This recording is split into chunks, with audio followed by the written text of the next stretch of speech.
کتونکو زموږ سره یو بل ګل ولاړ دی ګورو چې دوی دلته کې څه پیغام لري. السلام علیکم. وعلیکم السلام.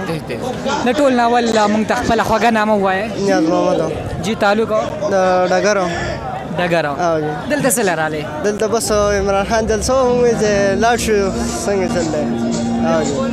مطلب د عمران خان سره مو مینه ده چې راغلی؟ ډېره زیاته. که نه چې په دې شپه کې څوک چېرته ځي؟ جی بالکل. په هر ځای کې عمران خان یې رسېبوله. خامخا به ځو. دا راته ووایه که نه عمران خان چې کوم وخت د وزیر اعظم یې لرې کړی شو هغه وخت ستاسو څه احساسات وو؟ یاره بس ووټ په هم د هغې او هر څه د هغه دی. هر څه دي بالکل. څه چې ډېره زیاته مینه اوس؟ ډېره زیاته خپل ځان نه هم زیاته. خپل ځان جی. څه میسیج ورکړه په اخره کې؟ بس وایي چې ووټونه ونه هم ورکړو د دې نورو نه ځان وساتو که نه. بالکل. لکه صرف او صرف عمران خان. صرف عمران خان. کتونکو څنګه چې تاسو کتلی شئ د عمران خان ډېر ښه مینهوال